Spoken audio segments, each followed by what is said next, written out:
Durant la première vague du coronavirus, a-t-on sciemment autorisé l'euthanasie de nos aînés? Nous sommes ici, au cœur de Paris, dans le 17e arrondissement, au Palais de Justice, où nous avons rendez-vous avec Maître Legvac, qui dépose un référé devant la justice et qui va tenter de répondre avec nous à cette grande question. Bonjour Maître Legvac. Bonjour. Merci beaucoup de nous accueillir ici. Nous sommes au Palais de Justice, le nouveau Palais de Justice de Paris du 17e arrondissement. Nous allons parler avec vous de ce référé que vous venez de déposer à la demande de vos clients qui sont des familles de résidents des EHPAD, des professionnels de la santé, des citoyens, mais aussi des associations. Dans ce référé, vous assignez à la fois des hautes institutions de la santé. Alors citons notamment la Haute Autorité de la Santé, la HAS, l'ARS de l'Île-de-France qui est l'Agence Régionale de la Santé, ou encore la PHP, mais pas que. Vous ne vous arrêtez pas là, vous assignez également certains EHPAD en représentant les familles des victimes. Et puis, c'est une première en France, des groupes de distribution. On citera ici deux grands groupes, le groupe Carrefour et le groupe Leclerc. Vous expliquez très clairement dans votre référé qu'il y a eu un changement de doctrine. Ça, on l'a tous vécu. Premièrement, même venant d'OMS, par ailleurs, le masque ne sert à rien sauf quand vous êtes malade. Donc ne portez pas de masque sauf si vous êtes malade. On nous dit un peu tout et n'importe quoi sur le port des masques, sur la protection issue des masques, parce qu'en fait, on évolue dans le discours en fonction de la réalité et de la possibilité qu'avait le gouvernement de faire face à la demande qui était croissante. Donc en réalité, ce que vous voulez dire, c'est qu'on nous ment ? Je crois qu'il suffit de regarder un petit peu ce qui s'est passé pour constater que depuis le mois de mars, l'un des grands problèmes auxquels nous avons à faire face, c'est qu'en plus de la Covid, nous avons une série de mensonges, de demi-vérités, d'affabulations, de propagande dans tous les sens. Et malheureusement, ça a un effet délétère pour la démocratie, c'est-à-dire que ça nous fait perdre confiance dans les institutions, mais encore plus grave, dans la science. Aujourd'hui, il est quasiment impossible d'avoir un discours scientifique qui soit serein. Et ça, c'est très grave. Sur quoi est-ce que vous vous basez pour affirmer, en tout cas dans votre référé, que des malades auraient été triés ? Nous avons plusieurs séries de témoignages de syndicalistes, de familles dans les EHPAD, de médecins dans les EHPAD, qui nous disent « on a été obligé de faire un tri ». Qu'est-ce que c'est le tri par rapport au choix ? Le choix médical, c'est le fait qu'un médecin, dans une relation individuelle avec un malade, va chercher le meilleur traitement pour cette personne à un instant T. Ça, c'est le choix médical. Et malheureusement, parfois, il ne peut pas soigner le malade. C'est comme ça, on fait avec. Le tri, c'est complètement différent.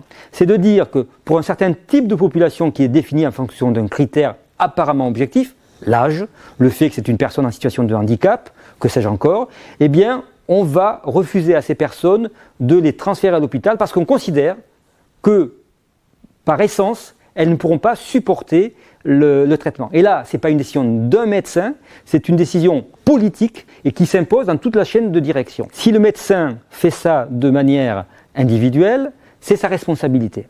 Le problème que va rencontrer ce médecin, c'est qu'il va décrocher son téléphone pour appeler le 15, le SAMU, pour dire voilà, j'ai telle personne qui a tel âge, je voudrais la transférer en réanimation à l'hôpital le plus proche. D'accord. Et c'est là que se fait le blocage. Le SAMU dit il a quel âge ? 70 ans ? Non, on ne le prend pas. Et donc, la personne est bloquée dans l'EHPAD. Mais c'est très grave ça, Maître Legvac. Vous avez aujourd'hui des témoignages qui disent on a appelé.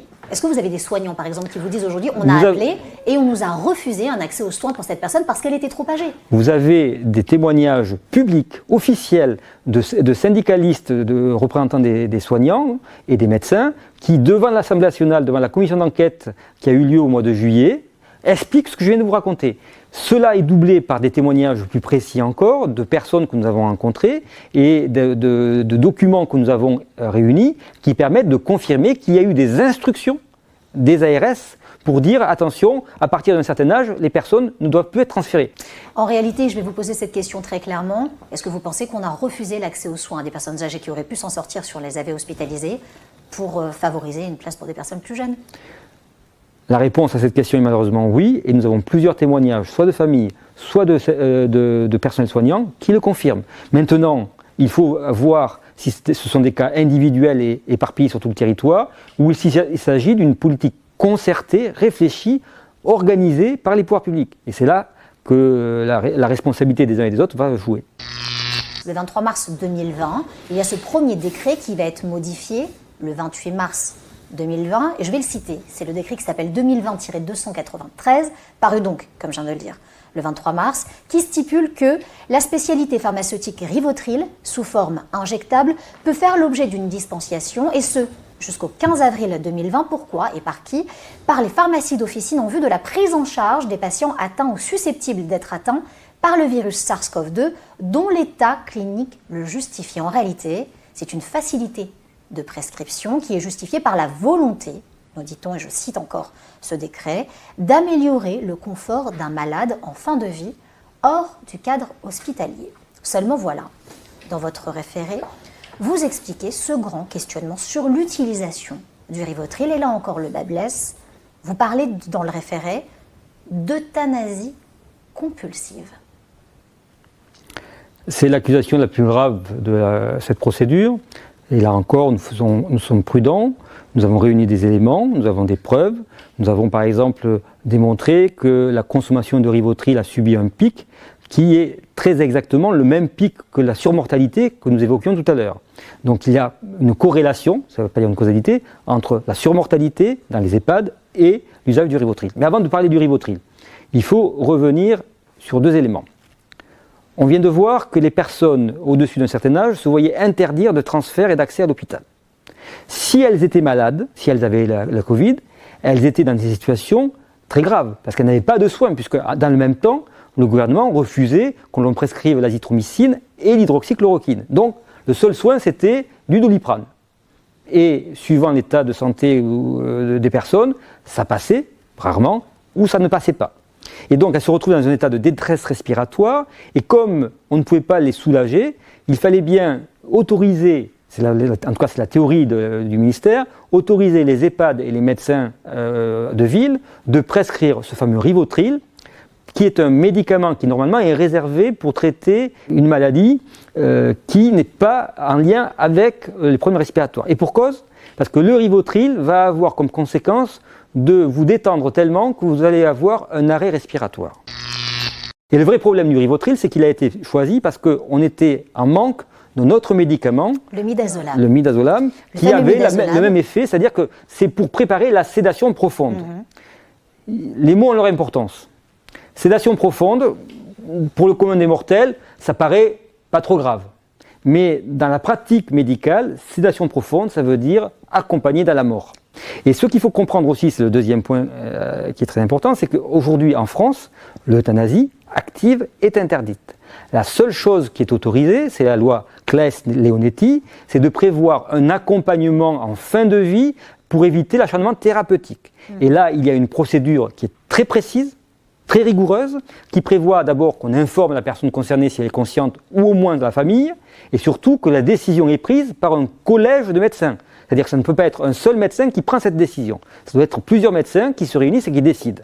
Or, dans tous les témoignages que nous avons recueillis, on constate que la famille a appris le recours au Rivotril après le décès, et ensuite, que dans les dossiers que nous avons, il n'y a pas eu de réunion de collège, et même parfois, c'est l'infirmière de garde qui paniquait, appelle un médecin en pleine nuit, et dit si c'est comme ça, si elle a la fièvre, s'il tousse, mettez-les sous Rivotril. Et la situation est malheureusement terrible, c'est qu'au bout de 24-48 heures, la personne âgée mise sous Rivotril vient à décéder. Maître Ledvac, je vais vous poser encore une question très claire. Est-ce que vous pensez qu'on a euthanasié nos aînés? L'accusation n'est pas la même si c'est des cas isolés ou si c'est un cas réfléchi. Le sentiment, mais là ce n'est qu'un sentiment, c'est qu'en effet, on a eu un traitement qui a conduit à la mort de personnes qui n'auraient pas mourir. Et pourquoi je dis cela?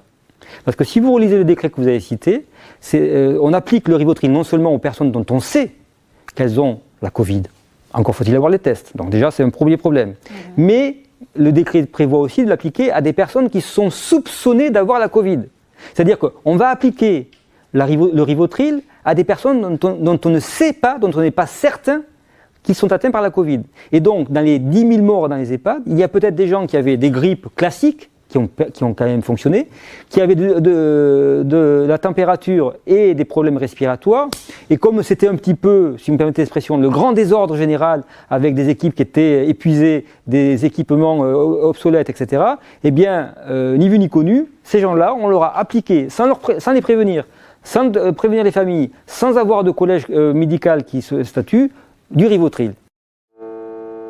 J'aimerais citer Olivier Véran qui a rebondi là-dessus, notamment lorsqu'on a pointé les accusations sur l'utilisation du Rivotril. Il a parlé d'accusations, je le cite encore une fois, honteuses. C'était début novembre et on va le citer encore. On ne pouvait plus utiliser les médicaments de confort de fin de vie pour les gens qui allaient mourir. Il y avait deux options. Ou on laissait les gens mourir d'agonie dans les EHPAD, de détresse respiratoire donc, ou on les accompagnait pour les soulager avec un autre médicament qu'est le Rivotril, conforme aux recommandations de la Société française d'accompagnement et de soins palliatifs. La Société française d'accompagnement et de soins palliatifs n'est pas le législateur. Il y a une loi qui s'appelle la loi Claes-Leonetti qui prévoit un mécanisme protecteur des personnes qui sont en fin de vie. On peut très bien avoir la liberté de choix de décider de passer de l'autre côté parce qu'on en a marre de souffrir, c'est l'avancée de cette loi, mais il n'est pas question que quelqu'un décide pour vous que l'on va vous tuer. Parce que c'est ça l'enjeu. Donc ce que dit M. Véran est comme toujours à prendre avec des pincettes, puisque c'est parmi les plus gros Pinocchio que nous avons dans ce dossier. Aujourd'hui, nous avons des témoignages qui montrent que la procédure Claes-Leonetti n'a pas été respectée. Et là, il faut qu'on nous explique pourquoi. Et on essaye de garder la tête froide et de mettre les choses en perspective en mettant en parallèle des éléments matériels. Nous avons des notes de l'ARS, nous avons des documents de certains SAMU, nous avons des témoignages divers et variés dans plusieurs établissements, ce qui laisse penser que ce n'est pas simplement un directeur d'EHPAD qui a fait des bêtises, mais que c'est plutôt une direction régionale d'ARS qui a donné des instructions. Mais tout cela, ce ne sont pour le moment que des suppositions. Notre souci, c'est d'enquêter de manière sérieuse et approfondie. Maître Lecdac, le mot de la fin est pour vous. Qu'est-ce que vous attendez de ce référé ? J'espérerais que les pouvoirs publics auront l'intelligence de ne pas se battre pour couper les cheveux en quatre et refuser de répondre. Ils s'honoreraient en donnant spontanément les réponses aux questions que nous posons. Ce sont des questions légitimes. Les familles ont perdu des proches, elles sont dans le deuil, elles veulent comprendre, elles veulent savoir. Les citoyens ont l'impression qu'on les manipule, qu'on les promène, ils veulent savoir. Les professionnels ont l'impression d'avoir été oubliés et abandonnés, ils veulent comprendre. Donc, aujourd'hui, sans colère mais avec détermination, nous demandons à tous les responsables de nous donner les informations à vérifier, puisque ce qu'on veut, nous, c'est exercer notre sens critique sur des documents. Vous l'aurez compris, ce sera maintenant à la justice de trancher. Quant à nous, on se retrouve très vite pour une nouvelle édition de 39.9.